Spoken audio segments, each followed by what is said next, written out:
Fresno State just do you remember it?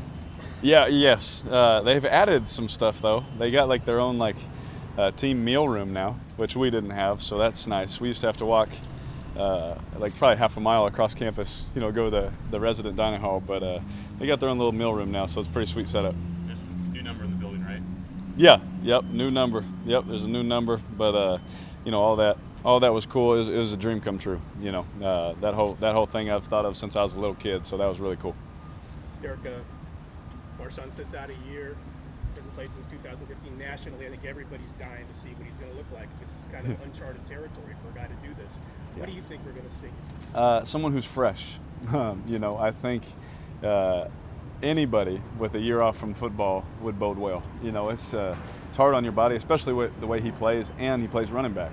We talk about it all the time. I think running back, physically is one of the most demanding positions in all of sports. The pounding it takes, the speed you have to run with, the knowledge you have to do your job and assignments with. I think a year off did him well. To be honest, he seems fresh, energized, and he's really excited. I can tell you, we've had a couple walkthroughs now, and he's already almost going full speed. So it'll be fun to see him turn it on. Besides the physical part of letting some of that stuff heal up, what good did the mental break do him? Oh man, I know just from the little 20-minute mental breaks I try and give myself throughout the day what it does for me. Especially like right after this. We've been grinding, all day, all morning. Before we even start grinding away. And so it's good to take 20 minutes, eat lunch, and just talk to someone else about something else, anything but football. And I know how much that does for somebody, let alone a year of just saying, hey, man, I'm just going to be a fan of the game. I'm just going to spend time at home with my friends, with my family. As you guys know, family is way more important than this game, So I'm sure that it was great for him, but he had that itch to come back, and we're happy we have him. He's had almost this sort of parallel existence with Marcus Mariota with the broken legs at the same time, and kind of the way both you conduct yourselves as leaders on and off the field and that sort of thing. Marcus told us today that you guys haven't really talked a lot other than after the field, after the game. What's your thoughts about him and from what you know about him and sort of the way he plays? Oh, I love him. Sometimes I don't really talk to my brothers a lot either, but it doesn't mean I don't love him. I love the way he plays. Both of us being professional quarterbacks, we're a little busy, especially when you have to rehab an injury. But I love the way he plays. I love his game. I really think that he's a great leader.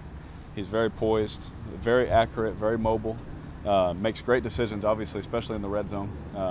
Situational football, him being able to do that at such a young age, it's only going to get easier for him as he gets older, as long as he doesn't try and do too much. But I wish him the best. His answer to us today about what makes a good leader was pretty simple. Be true to yourself. Yeah, you just got to be you. People can see right through the fake stuff. If you say one thing and you're doing another, or eventually it's going to catch up to you, much as we're around each other. So if you want people to follow you, you just got to be the same person every day, and you got to be someone that they want to follow. Derek, one of the parallels with Marcus seems to be the first couple of years. You and the team struggled, and certainly got better your second year, and then you kind of took off your third, and he's now going into his third. Yeah. What do you think of that, of what might happen with him, and what was the difference for you from second to third year? I hope he waits a week. That'd be nice. But in all honesty, the game gets slower. He's been able to play a lot of football. Especially in a tough division with some tough defenses. So, again, another similarity, right? We both have seen a lot of things, a lot of blitzes, a lot of different coverages. And as you continue to grow, I like to say that we get faster and the game, stays the same. We're just getting a little bit faster with it, with our decisions, with the way we see things. And I think that he's going to notice that. He probably already noticed it, in some of the training camp stuff, how much the game, when you turn the film on again, oh, wow, it slows down again. So I think that he's probably realizing that now. And again, I wish him the best. Just hope he waits at least a week. What stands out from the wins in Nashville the last 2 years? You guys have been there twice in a row and won both times. They've been tight. They've been really tight games. Obviously their defense is really good. Very, very good defense, very stingy. Good against the run and the pass. They don't pick one. They're good against both. And well coached, obviously. Coach LeBeau, he's been around a long time, Hall of Famer, and anytime you have that kind of knowledge, as your leader on the defensive side of the ball, you know, they're going to be a good unit. They're going to be solid. They're going to be taught well. They're going to do things right, and that's what you see from them. So I just remember the games being so tight, and you know, really coming down to probably the last couple minutes. Jack talked a bit about the road challenges. You know, 3 out of 4, and obviously a lot of East Coast trips.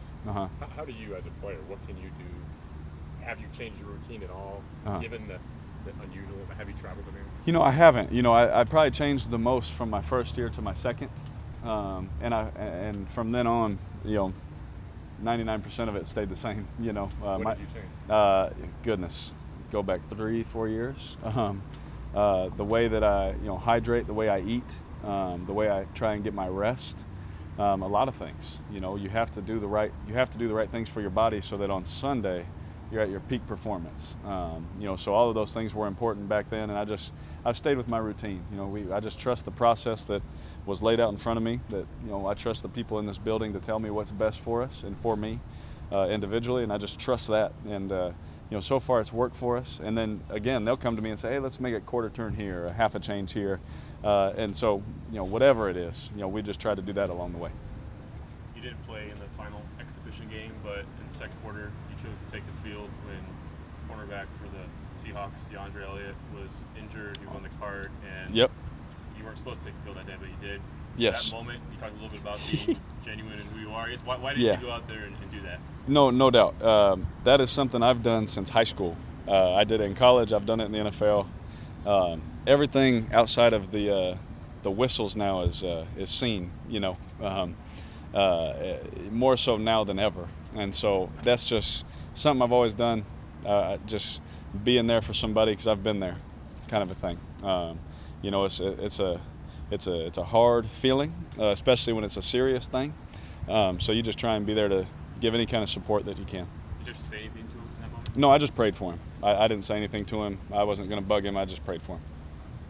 Derek, have you heard about what happened to Mike Bennett? No. Oh, okay. The Seahawks player who was taken by police. No, I didn't. Okay. I'm sorry. Okay. Yeah, I'm sorry. Derek, now you have Seth under contract through 2019, Amari with the 5th-year option, Crabtree, like that will be the last year of his deal. How much is there to be said for having that type of long-term continuity? Ooh, yeah, you're onto it. You know, it goes along the lines of saying the same terminology. When you're throwing the same routes to the same guys, you can get better at it. You know, no matter how good you think you can throw a certain route, whenever you're around each other for years on end, you see like, oh, I could throw that a little earlier now, you know, or I can throw it right out of your break a little quicker. And when you have the same guys and you're doing that, it's just good for our team. You know, if I can get the ball out of my hands, it's easier on the line. They don't have to work as hard, even though they work their tail off. You know, they don't have to work as long. Running backs don't have to hold up in protection as long. Tight ends, same thing. So the more that we can be around each other, the better. You know, the little things, the better the little things get. You know, like getting the ball out quicker, them running their routes just a half a second quicker. You know, it all just works. A couple more for Derek, guys. What's the hardest thing about playing a road game? Just the noise, or what? You know what? I love the noise. The hardest thing about playing on the road is sometimes your family's not there. That's the hard part. You know, you want your family to be there. You know, it's always fun. You know, as a football player, your family's there and you get to see them after. That's the hardest part. You don't get to see them until you fly home. You know, most of the time, unless they travel. But the noise, I love the noise because I don't hear anything else. I'm just so locked in on my assignment and everyone else's assignment that there's no time to hear anything else. You know, so I'm not gonna lie. I love when it's loud. I love when it's like that. But if you love the noise, what's the biggest obstacle in winning on the road? Because obviously home teams win more. Communication. You know, communication. You don't want to have false starts and things like that. You want to play clean, and I think that those are the things that are the toughest, the obstacles to get across. But you know, as a quarterback, it's just super nice to be in your own little zone. You know, where you know really can't hear anything else. But again, like the little communications, like hey, step off. You know, hey, step on.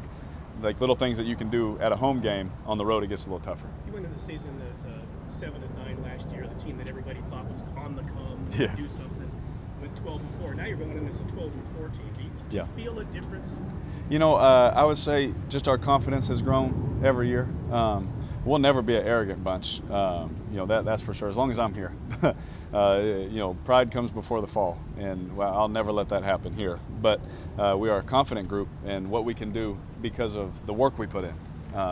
We've had a group now together a while, a core group of guys, and we just keep growing. And the thing that I love about our team is no matter what's going on, when we step out there, step in the weight room or the film room, we work our tails off. We try and get every little note, we try and get every little thing out there on the field ironed out, cleaned up, and as long as those things are happening, we can continue to grow. Now, 12 wins is not easy to do, and it never make projections and things like that, but we always want to continue to grow in our process and what we're trying to do. How, if at all, does an early start on the road affect your preparation?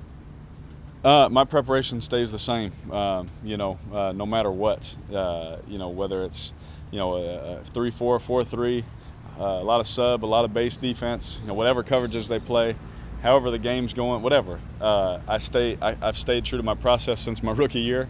We started 0-10 and I had a process, and it's turned around since then. So, I just stay true to what my coaches tell me the best way to prepare and what I've learned from my brother and things like that. But, I try and never change anything, like, oh, man, we messed up that one. I got to go completely this way now. I just stay true to what we're doing. Thank you, Derek. Thanks, guys. Appreciate it, Derek.